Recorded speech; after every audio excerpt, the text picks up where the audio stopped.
Jonah plus Berkowitz Productions are here. We are starting a podcast today. How's it going, Harrison?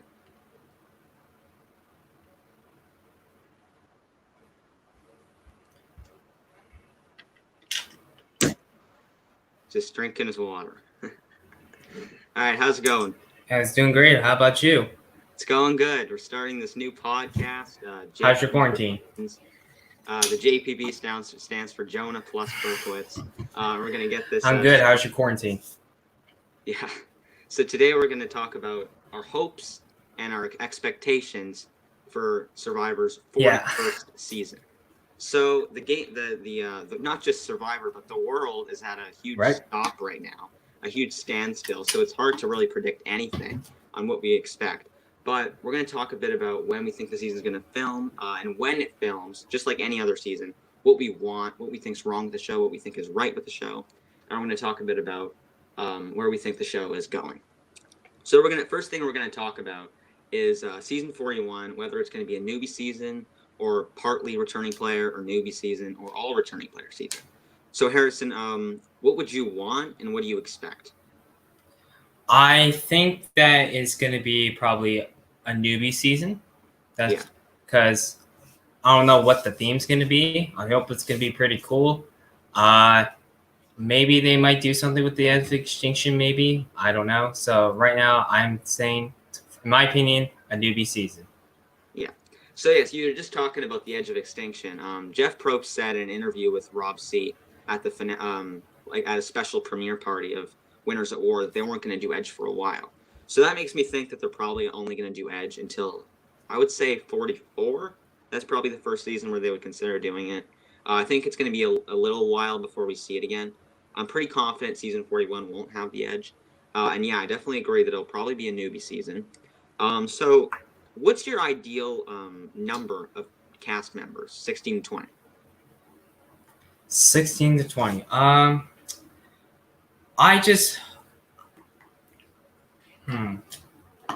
Right now, I'm still thinking about what it's going to be.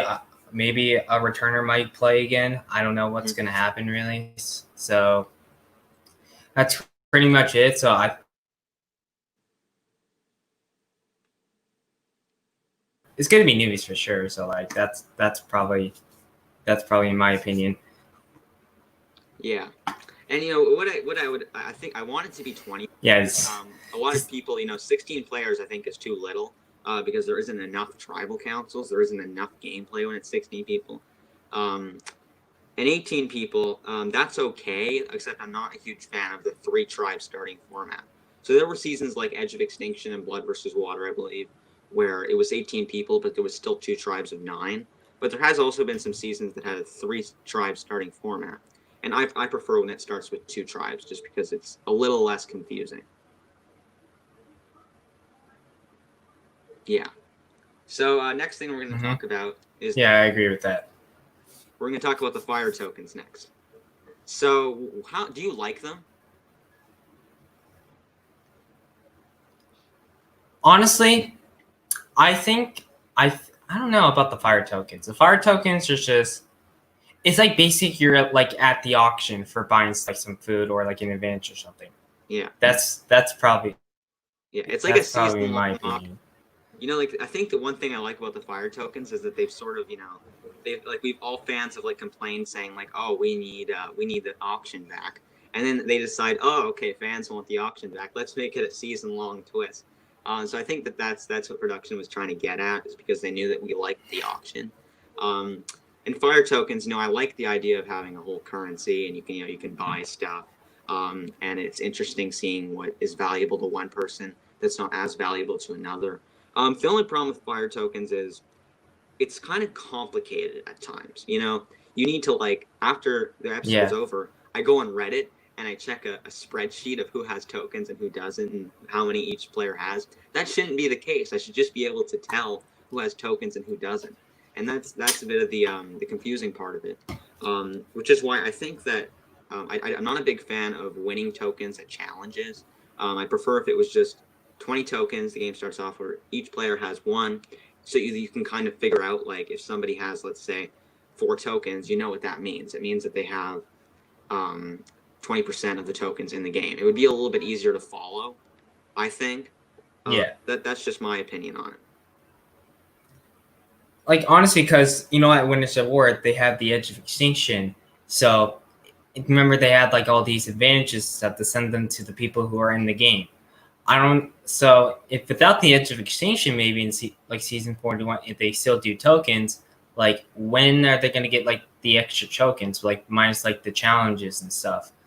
Yeah. That's what I was wondering, too, is because, like I said before, I'm almost certain that Season 41 will not have the Edge of Extinction, because Jeff Probst said they're not going to for a while.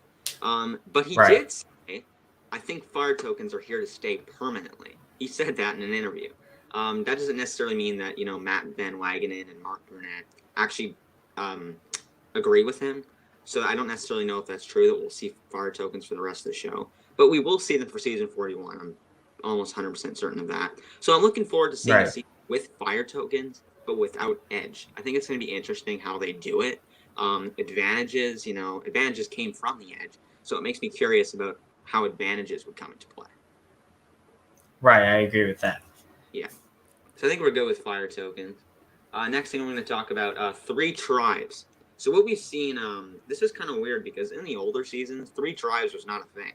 We didn't see it very much. Yeah. We saw Survivor All-Stars, and then they went on a hiatus until Philippines, and that's when they brought it back. And then now we see it all the time, you know, 28, 30, 31, 32, 33, 34, 35, 36, 37, 38, and 40 all had 3 tribes at some point. So they used to not do this, and now they do it all the time. So I want to ask you, how do you feel about 3 tribes instead of the normal 2? Honestly, it's just, I feel like there's, like, if you're, like, in a 2, you just feel like you can, like, you feel like you're in a group of 3, there's, like, nowhere to hide. Like, it doesn't, if you have, like 5 for each tribe, you got nowhere to hide. Yeah. Like, when you started, like, for day 1. If they swap tribes to 2 tribes, that'll be a different ball game. And kind of depends on the person who is seriously on the bottom or at the top. And people have gotten, like, seriously screwed too. Like, you know, it's interesting because the big difference between 2 tribes and 3 tribes is with 2 tribes, your odds of losing immunity are a bit higher, but your odds of going home if you go to tribal council are less. With 3 tribes, your odds of winning immunity are a lot higher, but your odds of going home if you lose are a lot higher. So it makes it where it's like, you know, trying to figure out, like, what you'd prefer. As a player, it really depends. Like, am I better socially or am I better physically? I don't know. So it's interesting, like, how some players have been, like, completely robbed. Other players have been saved by this sort of 3 tribe thing. And it really depends on what you're good at. The 3 tribes, what the problem with it really is that it makes the game kind of confusing at times. Because not necessarily confusing, but it feels like you're splicing and dicing it a little bit too much when it's 3 tribes. But I like it. It's okay. It's not, at least it's not like 4 tribes. That'll be dumb. And it's happened before, you know. There was 2 seasons where they did 4 tribes, and it's just like, that's a bit much, you know. Because then it's I think it's an editing issue because you only get 42 minutes. Imagine jumping to 4 different beaches in the span of 42 minutes. Like, that's more worth it is for me. Anyway, that's how I feel about tribes. Next, we're going to talk about, I got to read this whole thing. Advantages and idols are overdoing it.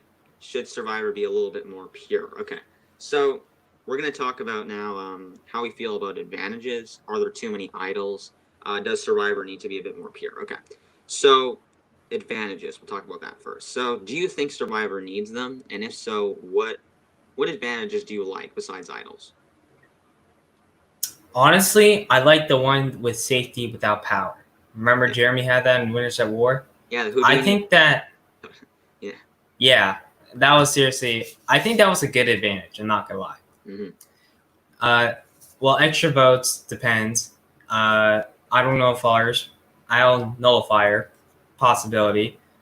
I don't think they're not doing it too much. It depends on the idol. If it's, like, good for your 3 tribal councils, that's basically saying, like, oh, I'm at the bottom of the total goal. I'm going to use my idol 3 times, and then I'm gonna just trying to find a new one.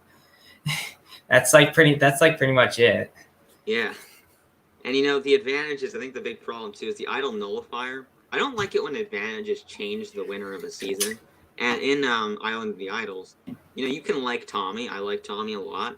But I still feel extremely bad for Janet because had the idol nullifier not been there, Janet probably wins the season. So there's definitely some times where I felt like bad for players because they've been like so robbed by advantages. Serene Right. game changers even like she may have won the game if it weren't for all those idols and advantages. So I do feel bad for players at times. And Right. like you just said, you can play an idol and then just go out and find it the next day. Like I feel like the power of them isn't as high when you have 14 of them in a season. That's too much too much to me, Yeah. in my opinion. So yeah, go ahead. Oh, no, you go. No, you go. All right, so there's no pure votes anymore. Like if you don't know what that basically means, it basically means that there's no round that is idol-less. Because now it's like you can play an idol from final 20 to final 5 or final 18 to final 5, and then at final 4 you can strike a flint your way to the final 3 by making fire. So it's like there's no one vote where everybody comes together and can vote somebody out, and no idols can be played. And I think that's the problem because if it was up to me, I'd have 2 pure votes, 2 votes where you could vote somebody out without worrying about an idol or an advantage. And I think the show needs those type of votes. Right. I agree with that. Yeah. So, yeah, we're also going to talk about the Final Four fire making twist. Do you like it or do you not like it? Yes, it's just like a possibility. Kind of depends on the person, really. Yeah. I mean, it's not a big deal for me, actually. I think that what they should do is either extract the Final Four fire making twist or make the last time you can play an idol at Final 6. So that way at Final 5 you can still vote somebody out without worrying about any idols. That's how I feel about it. Those are like the 2 options I think would be the best to make the show a little bit better. So that's how I feel about that. Right, I agree. All right. Okay, we're going to talk about Fiji, the show filming locally, perhaps, even though probably not, or a season on Zoom, as far as we know. So season 41, because of the coronavirus, obviously, right now at least, they can't film in Fiji. They've gotten it, postponed multiple times. They were supposed to start filming a long time ago. And then they have to postpone it. They have to wait until it makes sense. So, like, we're going to talk a bit about ideas that could work, but also, like, are you fed up of Fiji anyways? So, how do you feel about Fiji as a location? I mean, Fiji's not that bad. At least it's not in, like, Korong in Southeast Asia. Because, from that season, that was the disaffected from, like, Scott, Ty, and, like, Aubrey. It was honestly just, I know, like, the Chris saying we can't do that anymore. So, like, honestly, I think they need to stay in Fiji, in my opinion, because I feel like it's a safe route. Yeah, so how I feel about it is I would be good if they left for like a season or 2. One of the reasons why they do stay in Fiji, though, is because of budget issues. It's cheaper to be there. It's cheaper and it's nice. It's beautiful. It's better than a lot of locations. But there's also some locations like Gabon or Tocantins that I just really loved, or Thailand even. Like there was some location, or Palau. There's some locations that I watched. Yeah, or Nicaragua. Locations. So I definitely want Survivor to leave Fiji a little bit. It's a great location, though. It's just that we've seen many seasons over and over again filmed in the same place, and I feel like it would feel a bit fresher if they left for one season. Or they might come back to Nicaragua, maybe. Yeah. Because Nicaragua was not a bad place. Yeah, what people forget is Worlds Apart was filmed in Nicaragua. That was only 5 years ago. So they could go back there. I think Fiji looks better, but then there's also some places that they haven't filmed in a while, so who's to say that they even can film back there? But there are places like Gabon and Tocantins and Palau that I was talking about that I really liked. So I think that Survivor doesn't have to leave because of budget issues. If the show lasts longer because it stays in Fiji, then it might actually be worth it that they stay there. But if they left Fiji, good by me. So what a lot of people have mentioned is the idea of them filming season 41 locally because due to the fact that traveling isn't really possible right now, going on airplanes and going somewhere to do a season of the show. Um, how would you feel if they did a season that was local in the U.S.? Honestly, I really don't know about that. Really, I can't figure that thing out in my brain. I don't know. What do you think about that? Yeah. So Hawaii would be interesting if they filmed in Hawaii. I don't know, maybe Oh, like why? Iowa, maybe if they did like Survivor Wild West and filmed in Arizona. I think it would be really funny if they did that. It would just be like comedic to see Survivor do something like that. And if it's safer, I say go ahead. But Fiji does have less cases. The U.S. has more cases Yeah, than any.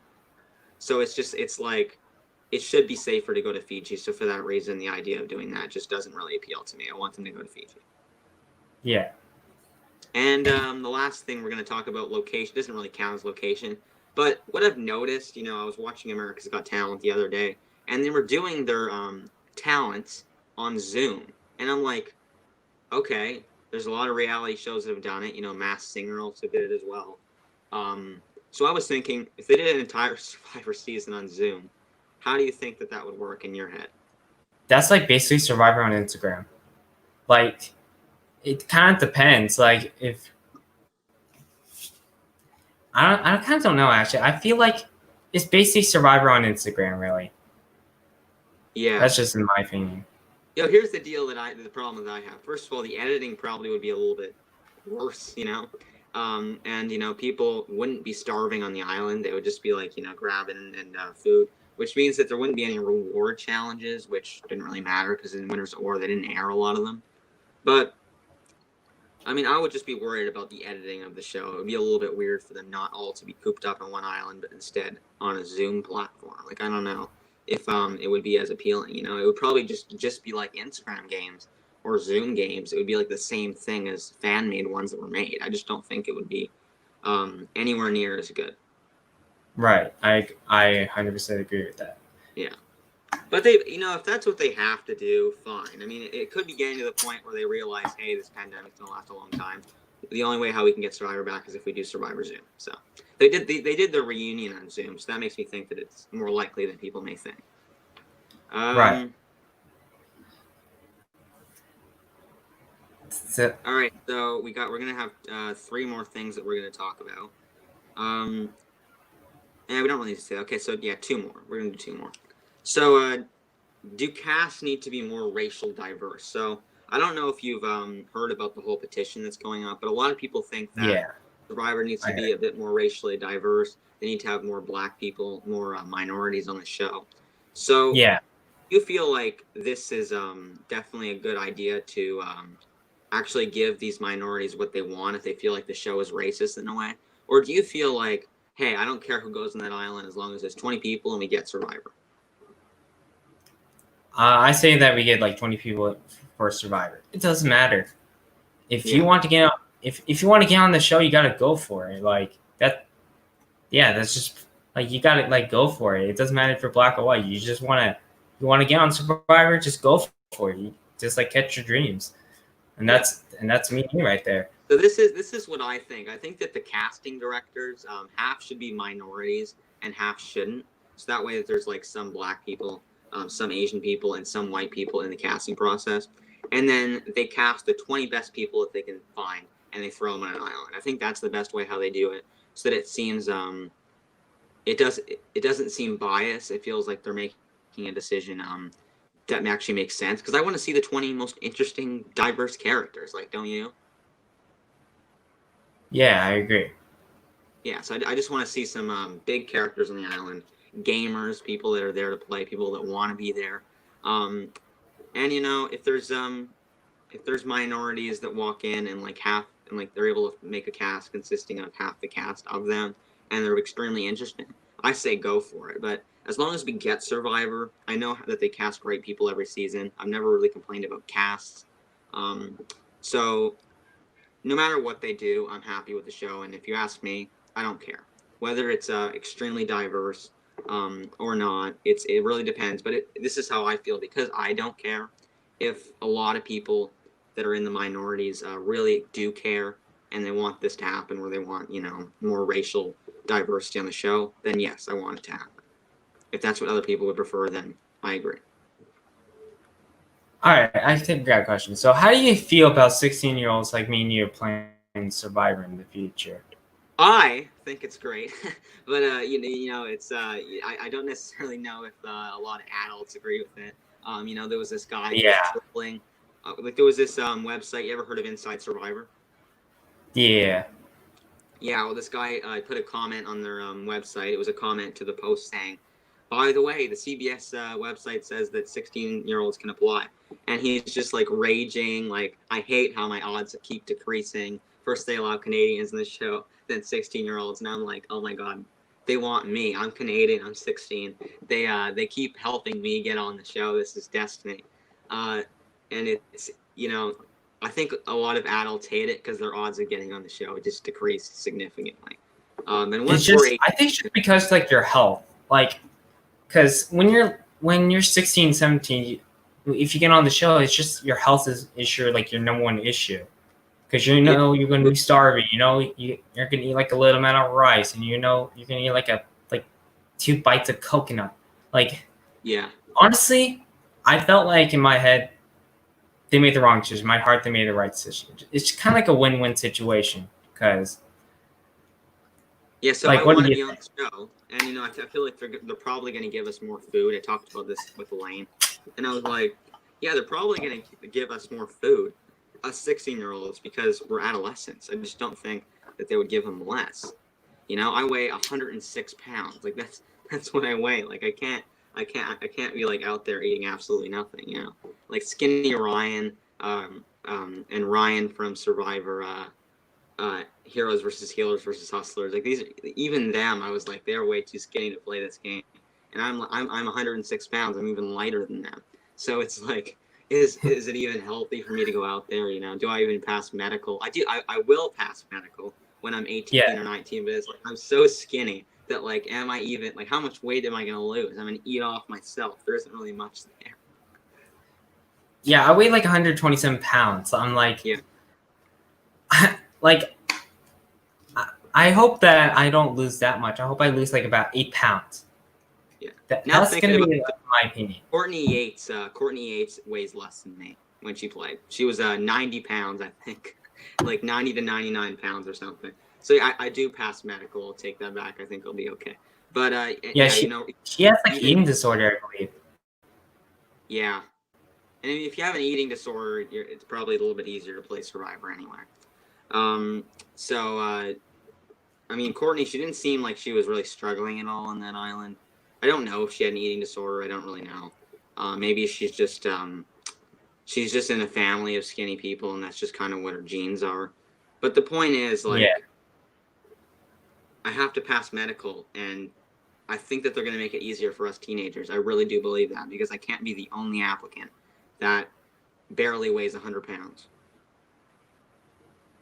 Yeah, because I talked to a lot of Zoom people and saying like how you guys feel about 16-year-olds playing Survivor. Then, because remember all the education people are like, nope, besides Gavin, and I was just like, man, that kind of hurts. And I was just like, nah. Yeah, and Gavin, when he was 16 years old, it was his dream to play Survivor. I can just tell, like him, Adam, Bradley Kleege, those like Jason. Even like when I look at these like recent players, I'm always able to pinpoint that one young super fan that always wanted to play the game. And yeah, I look at people like Gavin, Adam, Ryan from Heroes versus Healers versus Hustlers. Like these people, I can just tell that they like have dreamed of playing Survivor. And I'm sure that Gavin has been dreaming about it since he was 16 years old, and that's why he wants us on the show. Yeah. Anyway, I feel they made the right. I feel like they made the right decision for us 16-year-olds. Yeah, and it's going to really help our chances when we're 16 and 17. I don't know how much it's going to help our chances when we're like 20. Right. And I don't know if they're going to. Maybe this is just a casting twist. Maybe they'll stop allowing 16-year-olds after 45. Season 45. Probably so. They might. So we're gonna just have to see how that works. And I'm really looking forward to what they're gonna do for season 43 and season 44 to see like how this 16-year-old casting twist works. Right. Because I don't know. I agree with that. They might do a season with teenagers. Might be like just like season 41, Survivor teenagers like at war or something, or like Idols or whatever. Survivor ages apart. Apart. Survivor Zoomers versus Boomers. Zoomer versus Boomers. Yeah, ages apart in Zoomers versus Boomers. Survivor generation gap. You know, I don't know. It's gonna be. I'm really looking forward to seeing it. I think it's the last time they did an age divide was Millennials versus Gen X. Yeah. So it's been a while. Millennials versus Gen Z. You know, maybe that's what it'll be. Anyway. Like teenagers versus 20-year-olds. Yeah. So the last thing we're going to talk about. Yeah. Is for season 41 is, are the juries getting a little bit too big? So what I've noticed is, you know, season 38 there was 13 people in the jury. Season 39 there was supposed to be 11 people in the jury before Dan got ejected, and then they deducted it to 10. And then for Winners at War, 16 jurors. That's a lot. So do you feel like it's good to have the entire cast be on the jury because it kind of like gives the entire cast the right to decide who's the best winner? Or do you think that it should be a little bit harder to make it to the jury phase? It's a little harder to make it to the jury because you gotta work hard to make it to the merge. That's what I believe, in my opinion. So yeah. So how do you feel about pre-merge jurors? Yeah, not. Does it like affect like people who they didn't trust since day one? Possibility, but right now I'm still thinking about like what's gonna happen. What I thought was really funny was how Reem didn't know Gavin and Julie. She was on the jury and she didn't know most of the people on the final three. She never met most of the people that made it to the end. I can't help but feel like the game is rigged in a sense for that to be the case. It seems it's hilarious that like they allowed that. Like I don't think production really realizes that when a jury makes their decision, they know that there's the outwit, outplay, outlast portion of the game. Outplay, outlast, okay, you can judge that just by watching them play. Outwit, you can't because it's the social game. You know, Reem could be like, okay, well, Gavin, Julie, I've never met you. Chris Underwood, I've met you. Okay, outwit portion, Chris, you did better because I know you and I don't know the other two. Because outwit is the social component. So it's about like how social others have been towards you, how you've been towards them, how you've aligned. And you know, Reem, it was pretty obvious she was going to vote for Chris Underwood just based off of that. So which is why I think that the jury should start. I mean, I'm okay if one juror was voted out pre-merge that made the jury. I don't necessarily like it when people make the merge but not the jury. Andrew Savage. There were a few. Jessica from HHH. Kelly from Worlds Apart. Like there was a few people who made the merge, but they didn't make the jury. And obviously, the earlier seasons, we saw that pretty much all the time. I'm not a huge I know we saw like Jack from Islands of the Idols. Yeah. If they get like one spot away from the merge, I think I understand. Yeah. Just like Jack or maybe someone else who had that before, had that almost made it to one more spot for the merge, I think I understand. So I think they should do that. Yeah, in Survivor, Gabon, Marcus didn't make the merge, but he made the jury. Also, Coach and Courtney in Heroes versus Villains. They didn't make the merge, but they made the jury. Yeah, so it's happened before. You know, one slot, that's okay. I just don't want the whole jury being concocted of pre-mergers like it was in Winners at War. You know, a little less than half the jury didn't make the merge. I think half the jury didn't make the merge. Hold on. 1, 2, 3, 7. Okay, 7. 7 out of 16 jurors in Winners at War didn't make the merge. So I feel like that's a bit of a problem, you know. Amber, she never met Michelle. Danny never met Tony.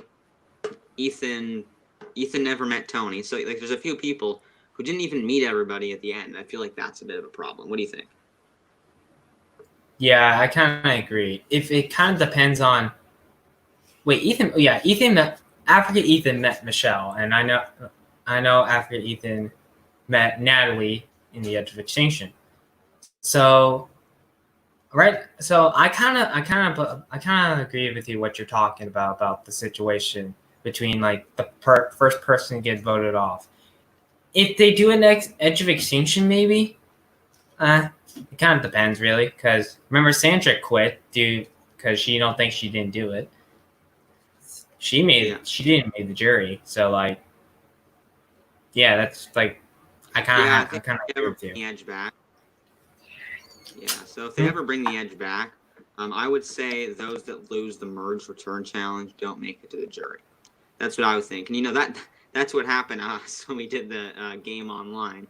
Which I guess as a player, you're kind of disappointed that, you know, we didn't get another chance to battle our way to make it further, and we weren't even on the jury when we played. But you know, as a viewer, I don't think anybody that makes it to the I don't think anybody that goes before the merge should make the jury unless it's like one person. That's okay. Yeah, one person. Yeah, because that doesn't change much. That really doesn't change much. Same thing as like Mikhail Brasov, even though she didn't make it the jury. Yeah. So we've pretty much covered everything. I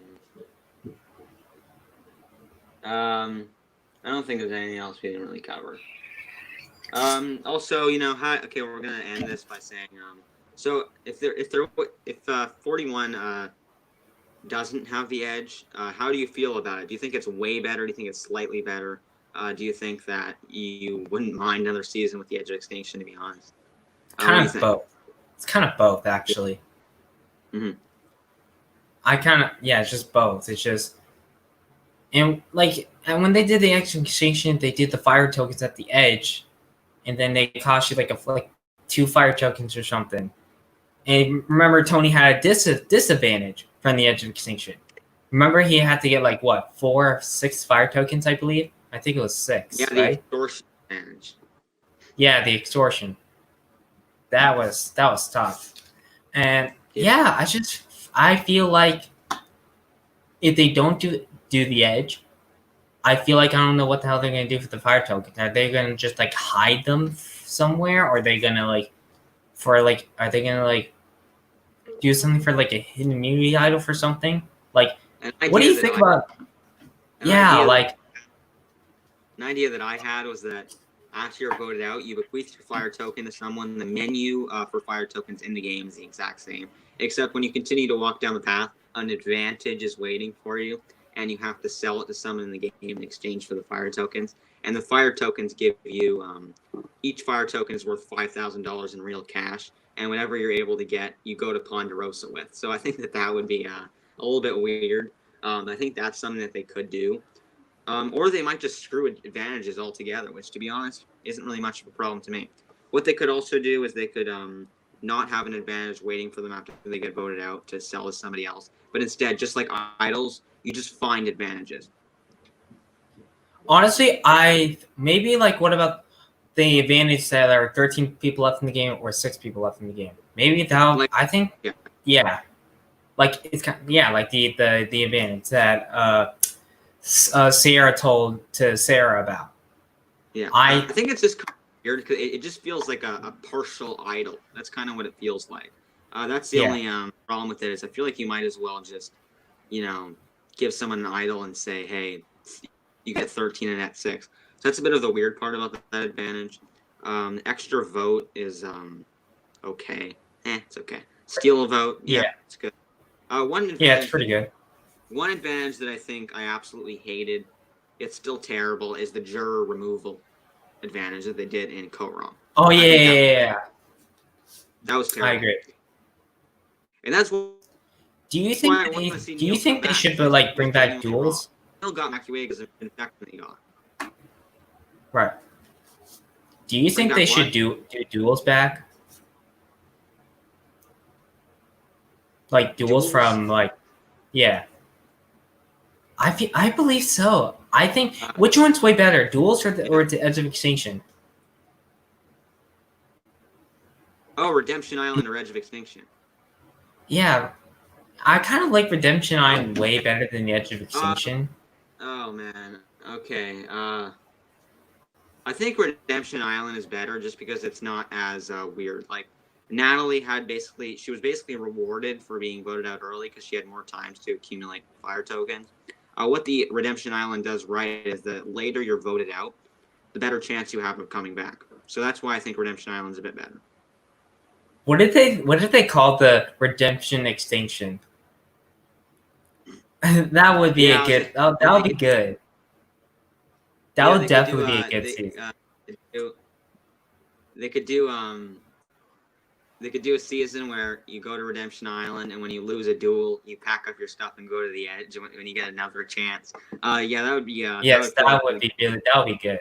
That would be a good I season. feel like the game is like so broken at that point because it would be like there's so much going on.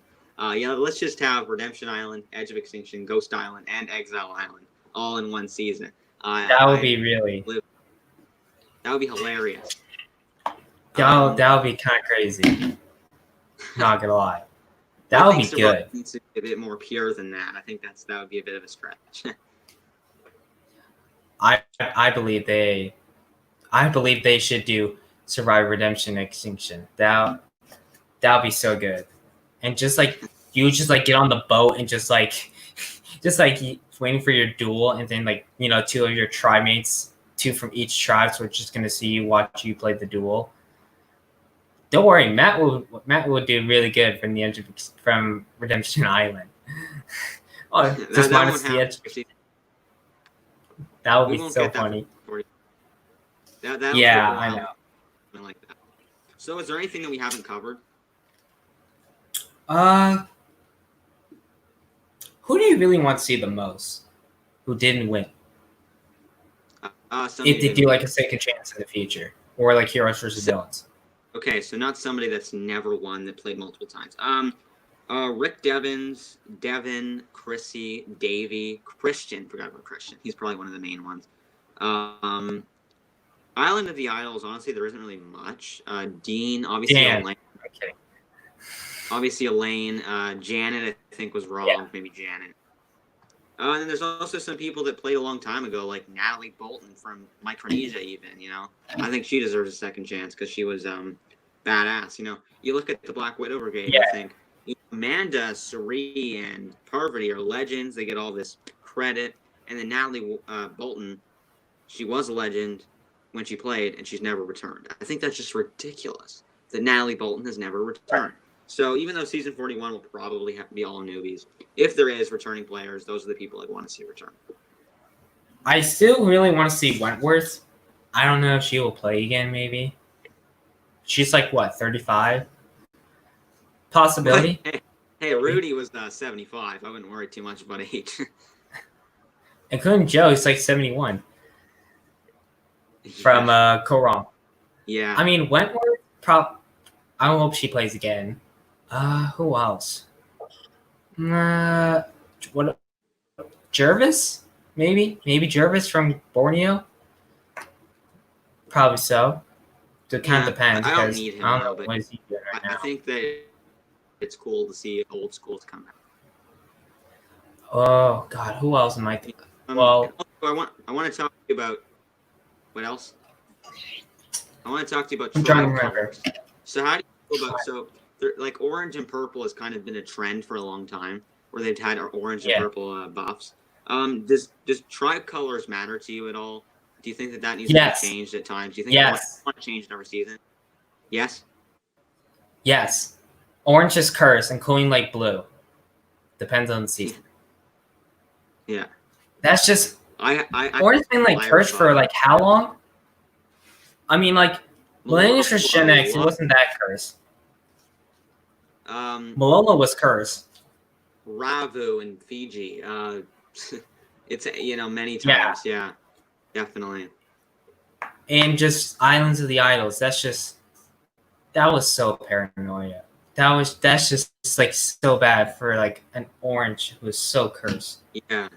What do you got to You realize? know who I too, really want to play again? Huh? I want Jamal to play again for Islands of the Idols. I love Jamal. You gotta love the guy. Yeah, he's a good talker. He's a good player. He's kind of overplayed. But Lyra was. I'm trying to learn about the Duval, the racist thing. Like, what's the word? This is Duval, whatever. Remember that Jack said that? Oh, do-rag. Oh, do-rag. That's the word. That's the word. I actually learned from that by Jamal because I went live with him. So yeah, all that. So I learned something new every day. Yeah. So I think that's about it. Do you think that there's anything else we haven't really covered?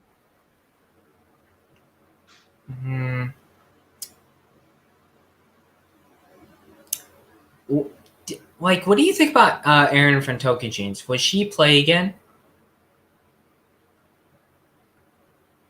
Well, I don't. Like I said before, I don't think season 41 will have any returning players. But Erin from Tokyo-Jeans, I know. Yes, she was smart. She was smart.